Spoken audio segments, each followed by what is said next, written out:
Olá, boa noite a você. Sejam todos muito bem-vindos e bem-vindas ao Sinapse ICL, o seu programa de entrevistas diário aqui no Instituto Conhecimento Liberta. César Calijon, boa noite para você, tudo bem? Tudo bem, boa noite, Robs, boa noite para a nossa audiência linda. É isso aí, vamos lá. Já vou dar um recado, porque às 8 horas em ponto tem a aula magna com a filósofa Marilena Chauí, então nosso programa vai terminar um pouquinho mais cedo. Por conta disso, vamos já chamar o nosso convidado de hoje? Bora, direto para a entrevista. De olho na tela!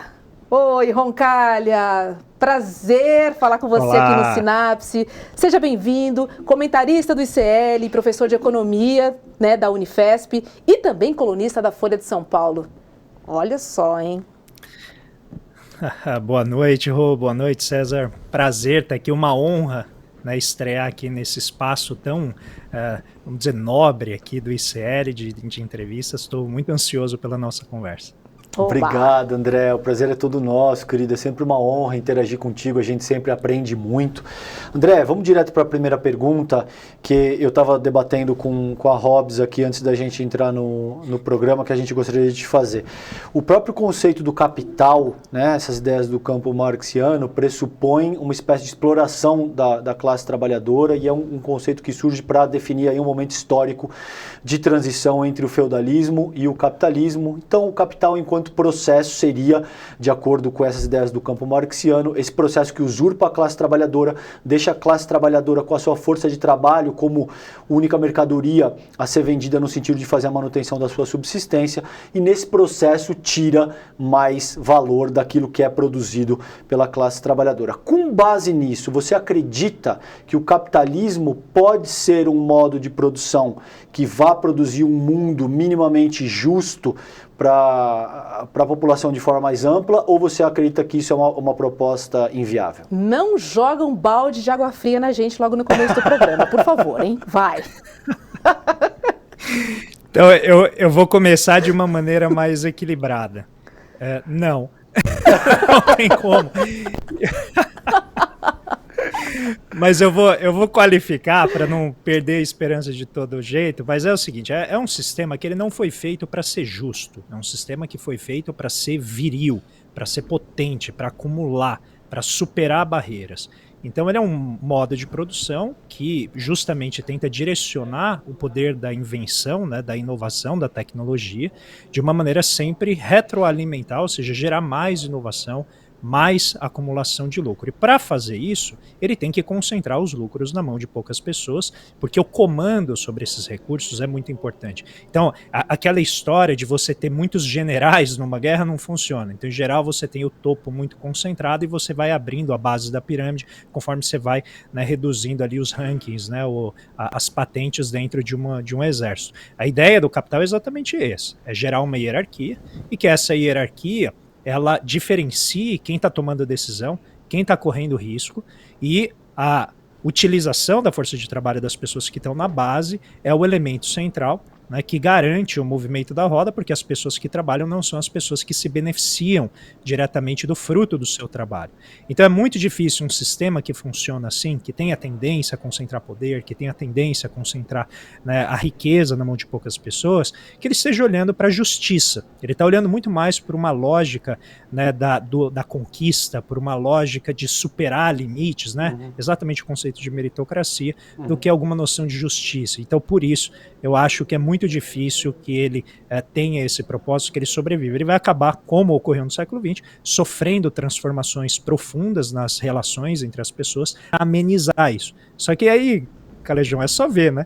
A gente já mexeu tantas vezes no capitalismo ao longo do século XX e a gente está batendo recordes nos países ricos de pessoas com doenças mentais, com uma série de dificuldades psicológicas e já tendo materialidade atendida.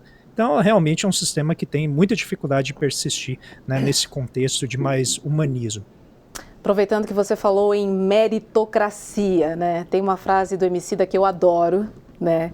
Que diz o seguinte: não há nada mais injusto do que tratar com igualdade os desiguais. Baseado nessa frase, André, você não acredita em meritocracia, acredita? Não, a meritocracia é uma fada, né? A meritocracia é um sistema criação semiótica que permite que as pessoas racionalizem o seu fracasso como sendo resultado do seu, né, do seu desígnio, das suas escolhas. E a meritocracia, por isso, oculta todo o conjunto de relações e instituições que geram essa concentração de riqueza, que geram a concentração de oportunidades. Então, a real meritocracia é aquela que parte de igualdade de condições e que pode produzir desigualdade de resultados. Não há nenhum problema em haver desigualdade de resultados se as pessoas estiverem conseguindo aquilo que elas precisam para viver bem, viver com dignidade. Né? O que a gente está falando é um sistema que não produz o básico para as pessoas, então você tem muita pobreza, e não apenas pobreza material, mas pobreza cultural, pobreza social, pobreza de capital social. As pessoas não têm relações, né, que são nutritivas do ponto de vista da existência delas. Mas gera também a concentração de riqueza no topo. E riqueza é poder, ou seja, você está concentrando as oportunidades enquanto você gera ali uma situação de muita pobreza na base. E aí quando as pessoas falam assim, não, mas o capitalismo tirou 800 milhões de pessoas da pobreza, você vai ver ali, grande parte disso é a China nos últimos 40 anos. Né? Então a gente está falando de um processo concentrado de redução do número de pobres num país que, na minha visão, está muito longe de ser considerado, né, um grande expoente do capitalismo. Ele é uma coisa própria ali que mistura um sistema político estranho ao Ocidente com, vamos dizer, esferas de produção capitalista muito marcadas em alguns setores. Mas eu acho muito difícil, né, a gente, vamos dizer assim, esperar que haja um processo de nivelamento nesse sentido, usando o conceito de meritocracia. André, ao longo dos últimos meses aí, nesses 8 primeiros meses de governo Lula, houve uma série de mudanças, né, na seara macroeconômica, principalmente no que diz respeito à reforma tributária, ao arcabouço fiscal. Agora a gente tem essa questão aí da taxação das offshores. Você estava tentando me explicar de uma forma bastante didática como é que isso vai se produzir. Como é que se enxerga essas mudanças propostas pelo governo Lula e qual é a importância da gente ter um sistema de taxação realmente progressivo? Eu vou começar, como o programa que ele tem perspectivas mais amplas do que o mundinho fechado dos economistas, eu vou começando oferecendo para quem está nos assistindo a imagem do filme Mad Max, né, o último, do George Miller, que foi produzido. Os primeiros 5 minutos do filme, eles mostram muito uma economia que eu vejo muito similar, ainda que metafórica, ao que a gente vive no Brasil. Então, uma elite encastelada no topo ali de uma montanha, com riquezas, recursos naturais, água, comida, e toda uma população vivendo no deserto, sempre à espera de algum farelo que caia lá de cima na forma de um benefício momentâneo. E tem uma parte do filme, né, nesse momento, Rui e César, que o líder supremo ali, ele diz assim, não dependam de água, a água gera um vício em vocês que torna-os fracos, então não desejem água. E para mim ali é uma representação muito clara do capitalismo, que é a ideia de não desejem dinheiro, porque você não é ninguém sem dinheiro no capitalismo. Claro. A cidadania no capitalismo se chama moeda, se chama dinheiro. Então é isso que te dá o direito de ser cidadão dentro do capitalismo. Então, essencialmente, o que os ricos no Brasil fazem? Eles dizem assim, olha, lute, lute, lute, lute, se não der certo é culpa sua, não culpe o sistema. Enquanto eles se beneficiam tremendamente de um sistema que só faz o rio correr para cima. Né? O capitalismo é um dos poucos sistemas hidrográficos em que o rio ele vai na contramão da gravidade. Né? Ele sobe, ele não desce. E aí a gente está vendo uma situação agora, pegando essa ilustração, em que o governo Lula, né, de maneira, eu acho que bastante explícita, está tentando gerar ali uma drenagem de recursos lá do topo para baixo. Fazer o rio correr na direção, né, da sua foz, ou seja, correr de acordo com a gravidade. E a gente está vendo a luta que é isso. Então vamos pegar aqui essas duas medidas, que são medidas pontuais, não são medidas que vão resolver qualquer problema fiscal do governo, porque elas arrecadam relativamente pouco, mas elas têm esse condão de gerar mais justiça tributária, que é muito importante. Então a primeira delas é taxar os fundos exclusivos. Esses fundos fechados atendem a cerca de 2.500, no máximo 2.800 pessoas. que são as pessoas mais ricas do país, que juntas têm aí cerca de 800 bilhões. Esse número era 900 bilhões até o final do ano passado. Só que aí com os movimentos, com a vitória do Lula, esse pessoal já começou a sacar os recursos, até porque os fundos tiveram um desempenho ruim no ano passado. Então eles já começaram a sacar aí cerca de 200 bilhões. E o Haddad quer fazer o quê? Exatamente taxar esses fundos, que eles não são taxados enquanto a pessoa não sacar o recurso. E isso permite que esses fundos exclusivos transfiram essa riqueza, por exemplo, entre dependentes, descendentes. Então pode ser uma forma de planejamento sucessório, em que você torna, por exemplo, o seu filho, eventualmente, um cotista, né, você substitui, e você pode ir fazendo as transações ali dentro, e você vai transferindo a riqueza de uma maneira que ela nunca é tributada, que é conhecida como a estratégia Warren Buffett. Warren Buffett, ele diz que ele ganha dinheiro, sabe como? Nunca vendendo ações boas, porque ele não é tributado, né? Porque a tributação vem em geral na hora que você vende a ação, e você deixa a ação lá. Então, o propósito do fundo exclusivo é esse. O que o governo quer fazer? Aplicar uma isonomia com relação aos outros fundos, que tem o Come Cotas, que é uma tributação que ocorre 2 vezes no ano, e que ela tributa o rendimento financeiro que foi feito até ali ou que está projetado para ser feito. E isso, então, garante ali um nivelamento. E o curioso é que eu converso muito com as pessoas da Faria Lima e tenho muitos haters da Faria Lima, né? Então, os haters, quando saiu essa medida, eu fui falar bem dela, eles vieram falar, não, essa medida é boa. Essa medida é boa porque gera isonomia com os outros fundos. Ou seja, mesmo o pessoal da Faria Lima fica incomodado de ter 2.500 pessoas que não pagam imposto. Olha que coisa interessante. Olha o grau de proteção da plutocracia brasileira. Olha o grau de proteção dessa aristocracia financeira. E o segundo é taxar, né? Eu gostaria de chamar de projeto de lei Paulo Guedes, né? Acho que seria uma forma simbólica da gente representar a taxação das offshore, né? Porque acho que ninguém representou melhor, né, do que o Paulo Guedes decidia ter 10 milhões de dólares guardados, né, lá no exterior, enquanto ele fazia aqui medidas, né, de um grau de histrionismo, né, de um grau de encenação meio insana, que gerava volatilidade no dólar, né? E aí isso gerava enriquecimento para ele. Aí esses 2 pontos são importantes e eu já termino. Por quê, César? Quando o governo apresentou, né, a taxação de fundos junto lá com o projeto do salário mínimo, do aumento do salário mínimo, rapidamente, né, o Arthur Lira falou, não, peraí. Não, vamos colocar isso à parte, a gente tem que discutir isso à parte. Isso aqui não pode ser parte de nenhum processo, a gente tem que fazer algo separado. E aí começou já a pressão por, né, ou reduzir a alíquota, ou gerar algum tipo de benefício para que os ricos entrem nessa tributação de uma maneira mais vantajosa. E as offshore é a mesma coisa. Olha, eles chegaram no grau, isso ainda não está decidido, então a gente ainda vai ver essa luta. Sabe o que eles querem fazer? Simplesmente isentar a variação do câmbio no rendimento desses ativos que estão fora do país. Aí, basicamente, é o equivalente a você dizer assim, nós vamos tributar em dólar.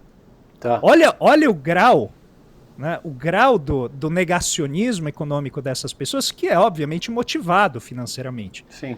É você taxar em dólar. Isso não existe em lugar nenhum. Se você tem um fundo cambial aqui no Brasil, que é um fundo de aplicação que ele vai gerando rendimento de acordo com a variação do câmbio, você paga tributo em cima da variação cambial, porque é a forma dele gerar rendimento.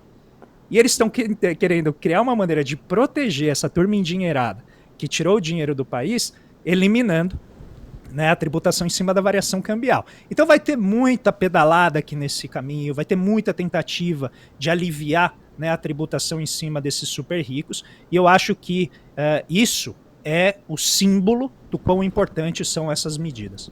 Muito bom, André. Falando em medidas e falando em governo, eu queria trazer uma frase do presidente Lula no início, né, do mandato. Ele diz o seguinte, olha, é preciso distinguir gasto público com investimento em programas sociais, como Bolsa Família. E aí o mercado se apavorou, né? Lógico que com essa fala do presidente Lula. E aí eu te pergunto, André, é possível ter responsabilidade fiscal com responsabilidade social na prática? E se você tiver um exemplo de algum país, de alguma economia, acho que vai ser muito legal para a gente conhecer. Boa, Robson. Então vamos dizer assim, o pessoal da Faria Lima, eles gostam de dizer que não tem responsabilidade social sem responsabilidade fiscal. Eu inverto a lógica. Para mim não pode haver responsabilidade fiscal sem responsabilidade social. Porque o propósito do Estado é justamente, no contexto que nós vivemos de uma democracia, principalmente pós-Constituição Federal de 1988, que é uma Constituição cidadã, o Estado tem o dever de cuidar das pessoas. Então, se você vai fazer o equilíbrio de contas à custa das pessoas, à custa de cuidar delas, isso não é responsabilidade fiscal. E aqui eu acho que é onde a gente tem que se diferenciar do que eu chamo dessa visão de planilha, né? A cabeça de planilha. Então eu posso equilibrar o orçamento público e todo mundo está morto. Eu posso equilibrar o orçamento público com os ricos pagando mais e os pobres tendo acesso a serviços universais, os pobres tendo acesso a transporte de qualidade, a saúde de qualidade. A questão toda é quem vai pagar a sua fatia. Por isso que eu acho muito ruim, né, a gente considerar a responsabilidade fiscal no vácuo, como se ela fosse exclusivamente um equilíbrio de números. Ela não é um equilíbrio de contas, ela é um equilíbrio social. E aí vem um ponto fundamental para a gente, né, pegar esse gancho do presidente Lula de gasto e investimento. O que é um investimento? É um gasto presente que gera um retorno no futuro, em que você resgata o dinheiro que você gastou hoje mais um adicional. A visão Faria Limer de mundo, que é a visão financista, ela enxerga o retorno exclusivamente pela dimensão financeira. Quando você está no governo, adotar essa lógica implica basicamente eliminar uma série de serviços que são, como a gente chama, fundo perdido. Porque eles vão para a sociedade e eles não retornam pelas mesmas pessoas. Então, quando você gasta com Bolsa Família, esse dinheiro ele vai circular pela economia. E no atual estado da nossa tributação, é o pobre que vai devolver o dinheiro para o governo via tributação, porque ele é o mais tributado. Mas se você mudar a estrutura tributária, ao gastar o dinheiro com as pessoas de baixa renda, pode ser que os ricos devolvam esse dinheiro para o Estado na forma de tributação. Então veja que o equilíbrio de contas pode se dar de diferentes maneiras, umas mais justas e outras mais iníquas. Hoje a gente está, infelizmente, no extremo da iniquidade, da desigualdade, da injustiça. E a gente tem que caminhar na direção, né, de maior progressividade. E fazer isso implica a gente abandonar a lógica financista, que infelizmente rege as discussões de política fiscal, e adotar uma lógica cidadã, em que eu gastar dinheiro com Bolsa Família, e isso já tem fundamentação acadêmica, já tem fundamentação em dados. Não estou tirando nada aqui como fantasia, como aspiração. Isso aqui são números, estudos mostrando que quando você faz gasto em Bolsa Família, você tem um efeito multiplicador sobre a economia. Quando você investe em infraestrutura, você tem um efeito multiplicador na economia, na forma de mais empregos, de mais renda, que excede o gasto que o governo fez e gera arrecadação, gera atividade empresarial, que vai gerar arrecadação na forma de lucro das empresas, vai gerar emprego, vai gerar renda, que gera imposto de renda que volta na forma, né, do pagamento dos trabalhadores. Então o problema reside em olhar a economia como um corpo sistêmico, em que nada se perde. O que a gente tem é uma transformação, que novamente não é nada novo, né? A gente já sabe disso desde pelo menos do Lavoisier, né, da ideia de que nada se perde, tudo se transforma. Na economia, você não apenas não perde, como você pode ter até ganho por esses efeitos multiplicadores. Então, responsabilidade fiscal tem que ser responsabilidade social dentro dessa lógica cidadã de retorno a partir do gasto do governo. E só a segunda pergunta, que é: qual país está mais próximo deste modelo que você acabou de contar pra gente? Curiosa aqui. Eu vou dizer que talvez... o que seria mais próximo dentro dessa minha definição seriam os países escandinavos. Então ali é onde você encontra o que hoje a gente conhece como os maiores estados de bem-estar social, em que o governo tributa de maneira progressiva, ou seja, ele tributa pesadamente os mais ricos e tributa mais levemente as pessoas de mais baixa renda. Quando a gente está falando de Escandinávia, baixa renda não é a mesma coisa que a gente conhece aqui por baixa renda do Brasil. Claro. Porque eles são sociedades que a gente chama de classe média, né? Então as pessoas estão todas concentradas ali na classe média, você tem desigualdade, mas existe uma tributação muito forte em cima de capital, e existe também uma realocação desse dinheiro, não apenas na forma de serviços públicos, né? Os amigos suecos que eu tenho, eles reclamam que o metrô, né, os leva em 5 minutos para qualquer canto da cidade, né? Eu acho curioso eles reclamando disso. Problemão, hein? E eles têm universidade pública, né? Eles têm tudo isso. Mas, né, isso reverte, e eu não acho que reverta né, nesse sentido, porque o Estado está tentando mostrar serviço, não é? Que a democracia ele funciona. E fazer a democracia funcionar implica isso. E note, Rô, como isso se traduz em mudanças de comportamento. Tem uma fábula que é contada muitas vezes em escolas de negócio, que diz o seguinte: na Escandinávia, agora eu não lembro se é Suécia ou Dinamarca, mas eu acho que é Suécia, eles dizem que quando a pessoa chega no trabalho, ela estaciona o carro mais longe da entrada da empresa, para deixar as pessoas que estão mais atrasadas estacionarem mais perto, para que elas possam chegar antes ao trabalho. E isso muitas vezes é tratado como a causa do desenvolvimento. E eu queria aqui provocar quem nos acompanha a inverter a causa. Você tem cidadania, você tem civilidade quando a sua sociedade é desenvolvida, quando você não precisa atuar de uma maneira sempre concorrencial, sempre predatória, em cima daqueles que são seus conterrâneos, porque eles são cidadãos como você. E eu acho que esse é o ponto. A gente precisa produzir uma sociedade desenvolvida, seja do ponto de vista material, seja do ponto de vista institucional, se a gente quiser que as pessoas reforcem a cidadania. Porque aí sim elas vão ter motivação para atuar em prol do bem coletivo e não de maneira defensiva e autocentrada. Ótimo ponto, vale um corte essa fala. É óbvio que existe uma relação dialética entre isso que o André tá propondo, mas essa inversão me parece absolutamente formidável, o raciocínio e como você o apresenta, André. A gente está caminhando aqui por os 7 minutinhos finais, mas eu não posso deixar de te perguntar isso, cara. Ao longo dos últimos meses, eu e você, a gente vem debatendo, eu te perguntei isso diversas vezes no N2 acerca do Campus Neto, e a gente fez múltiplas análises acerca da atuação política do Campus Neto. Como é que você sente isso hoje em dia? Você acredita que o Campus Neto segue tendo uma atuação política? E como é que você sente que está essa relação do Bacen com o governo federal atualmente? Bom, eu estou ainda procurando o momento em que ele atuou tecnicamente. Tá. Eu quero deixar isso bem claro. Boa.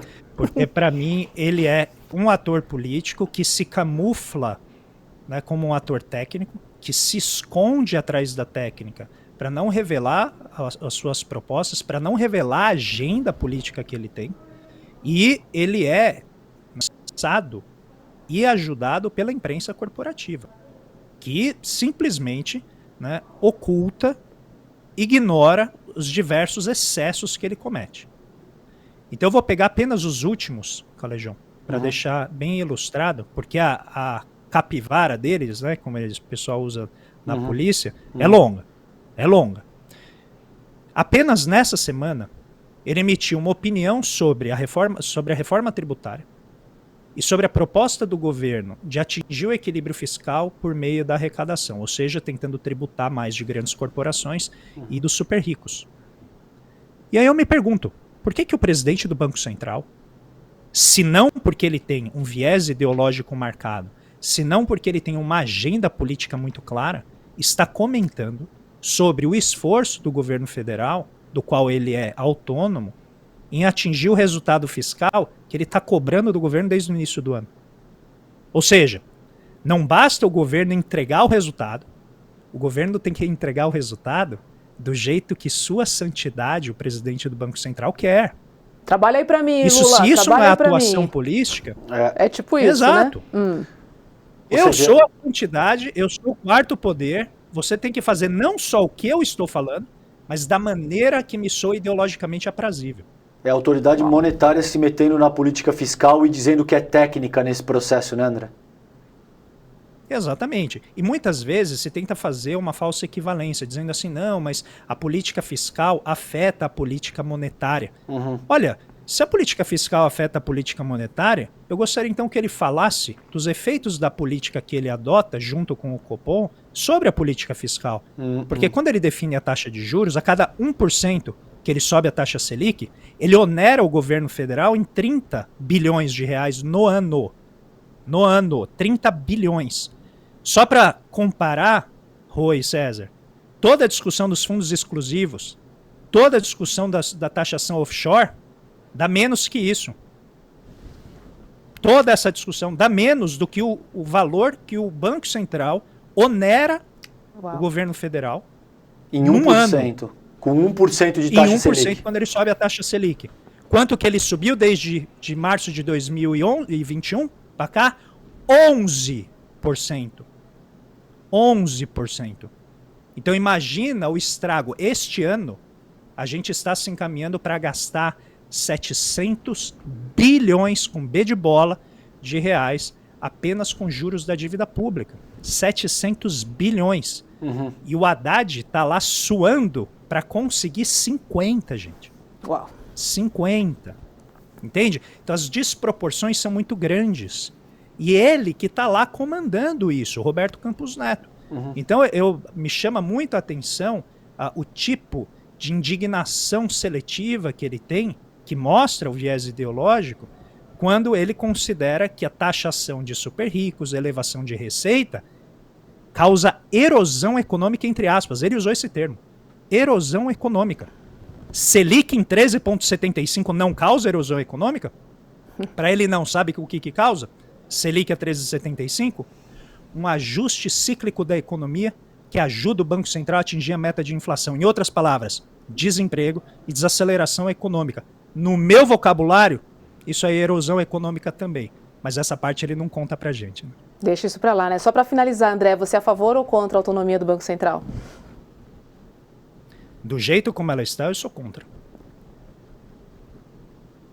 Porque acho eu que posso explicar porque não se está vocês funcionando. Não, porque claramente não está funcionando, mas não mas existe acho que autonomia vale, legítima, sim. né, André? Porque não é uma sentido. autonomia, né? Não é existe, política. não existe exatamente. A autonomia que eu defendo, se ela for existir, é uma autonomia que, primeiro, tem um mandato sincronizado com o presidente da República, em que o presidente da República escolhe o seu banqueiro central, para que haja uma harmonização entre as políticas fiscal e monetária.